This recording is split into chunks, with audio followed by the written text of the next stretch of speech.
तुमचं? प्रवीण अर्जुन खरात. बरं, काय झालं नक्की, काय झालं हे प्रकरण काय आहे? नाही, मेंढी गाभण होती.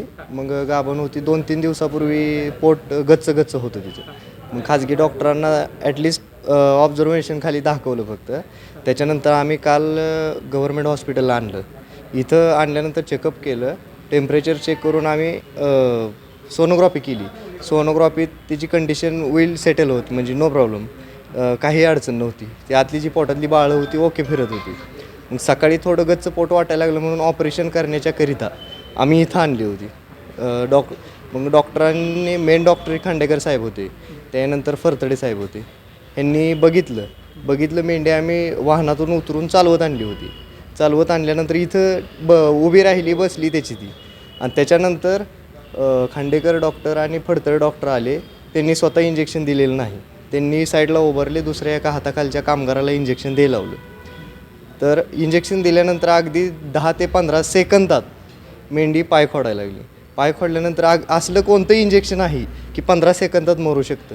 बरं, त्यांचं बी ते पण आम्हाला म्हटले की हेच इंजेक्शन 4 दिवसापूर्वी दिलं. तर 4 दिवसापूर्वी दिल्यानंतर का मेंढी दागावली नाही? मग हे कोणतं इंजेक्शन होतं आणि ते कोणतं इंजेक्शन होतं? मग 4 दिवसापूर्वी जे तुम्हाला ट्रीटमेंट दिले ते इंजेक्शन तुमच्यापेक्षा आहेत का? हां, मग ते आता मी इन डिटेल गोळा करतो ना, त्याचं काय प्रॉब्लेम आहे? किती वर्षाची मेंढी आहे ही मेंढी 3ऱ्या वेताची. तिसऱ्या वेळेस ह्याच्या अगोदर असं काय झालं? कधीच नाही. प्रत्येक वेळी तिची डिलिव्हरी नॉर्मल होत होती. No excuse.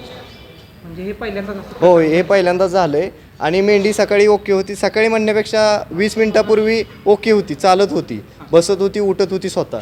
असं इंजेक्शन दिलं आणि त्यांनी इंजेक्शन देताना ब्लडमध्ये मिक्स करून इंजेक्शन दिलं आणि लवकर फरक पडण्यासाठी. तुमच्यापाशी मेंढ्या किती आहेत सध्याला? 25 आहेत. म्हणजे हे तुमच्यापाशी एकच नाही, अशा 25 मेंढ्या आहेत. आणि त्याच्यामुळे 25 मेंढ्या आणि आमची 3री पिढी आहे ह्या मेंढराचा. प्रत्येक नसापासून आमचा अभ्यास आहे. असं शक्यच नाही, ह्याच्या आधी कधीच झालं नाही ना आताच कसं काय इंजेक्शन दिल्यावर झालं. मेंढरं सांभाळायची आमचा समाज धनगर, आमचा पेशाच मेंढरांचा आहे. त्याच्यामुळं आमची 3री पिढी आहे ही मेंढरामध्ये. आणि त्यामुळं असं इंजेक्शन दिलं आणि मेंढी मरली असं होऊ शकत नाही ना.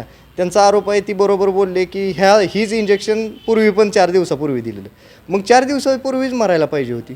म्हणजे इथल्या वैद्यकीय हॉस्पिटलमध्ये, पशुवैद्यकीय हॉस्पिटलमध्ये इंजेक्शन दिल्यानंतर तिचा मृत्यू झाला. हो. इंजेक्शनमुळेच झाले असं तुमचा आरोप आहे? 100% इंजेक्शनमुळं. जर इंजेक्शनमुळं, आता तुम्ही म्हणता इंजेक्शनमुळं जर झालं नसतं तर मला सांगा, मग मेंढी आमच्या सोनक्यावरून पंढरपूर एवढ्या वाहनात, एवढ्या धडधडीत आलीच नसती, मरली असती, काहीतरी झालं असतं. ह्याच्या आधीच काय झालं असतं? ह्यांनी इंजेक्शन दिल्यानंतरच ही असं का झालं? येताना चालवत आणली स्वतः रन करत होती ती.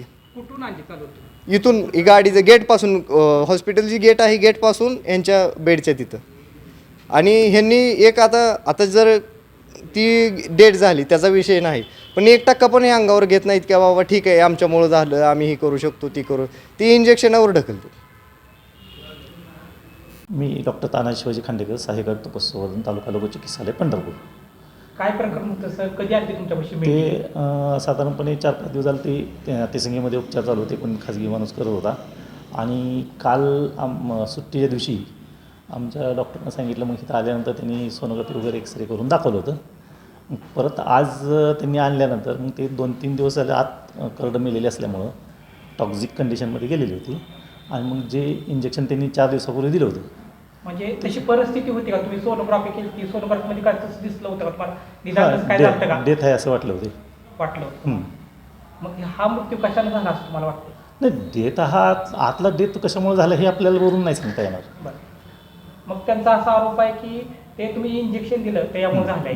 नाही, इंजेक्शनमुळं झालं असं म्हटलं असतं तर मग 2 दिवसापूर्वी त्यांनी दिलं होतं, त्यावेळेसच झालं असतं. इंजेक्शनमुळं तसं होत नाही.